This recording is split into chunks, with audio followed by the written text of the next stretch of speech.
Hi, it's me, Island Girl. Welcome back again sa our mini vlog. Ayan, may dumating tayong parcel, guys. So, ito nga, dumating pa siya kung saan tayo walang pera na. Charot. Nakita mo na. And anyway, ito po pala no, in-order ko talaga to siya, guys. Vanity Tignan natin. mirror. So, mini, ano lang to siya, guys. Aesthetic style siya, maliit lang. And yeah, Wow. sabay-sabay natin i-open. Let's see. Aesthetic, guys! Wow! Let's check. Voice over na lang tayo, guys, kasi meron tayong bisitang napakakulit na bata. Anyway, anak to siya ng friend ko. Kinukuha niya sa akin yung ating microphone. So, ayan nga, sabay-sabay natin tignan, guys, para mapa-check out din kayo sa inyong yellow basket. And anyway, ayan. So, di ba kung makikita ninyo, maganda din talaga siya tignan. Diyos ko, ante, bilisan mo na, ante. Huwag ka na dyan magpatumpik-tumpik pa. Sabay-sabay na natin tong tignan. At ayan nga po, dahil kakauwi lang natin galing coastal clean up, guys. Ayan, puyat pa tayo nito, guys, kasi 5 a.m. kami ginising para mag-attendance kami sa aming coastal clean up. Assembly kasi namin kaninang umaga is 5 a.m. At talagang ito na, guys. Charan!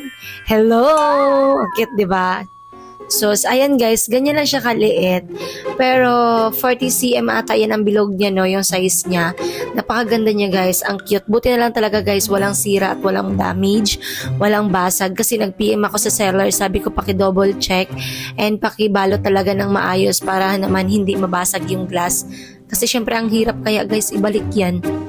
So, matagal ko na talaga tong inaantay magkaroon ng salamin dito sa aking apartment kasi nga 'di ba guys, ang laki ng aking salamin before but nahulog siya, so that's why nabasag siya. So sa atin sa paniniwala natin kapag basag na dapat hindi na natin siya ginagamit, guys. Tinatapon na natin siya. Kaya yan sa Island Girls, sabay ang saya. Sobrang saya ko, guys, namamalat ako, guys. At saka tanga-tanga ko talaga, guys. Mali pa talagang paglalagay ko dyan ng kanyang paa kasi hindi ko siya matayo. Girl, inaaral kasi yan. So, ayan na nga. Ito na yung ating final product. So, ayan guys. May 3 colors siya, no? Dim light, tsaka yung light. Basta tatlong klase yan siya kapag inon nyo. O, di ba, nai-ignorante pa ako niyan.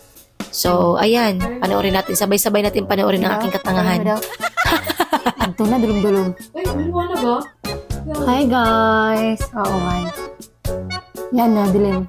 On. Unang light. 2. And then, 3. Okay na. Thanks.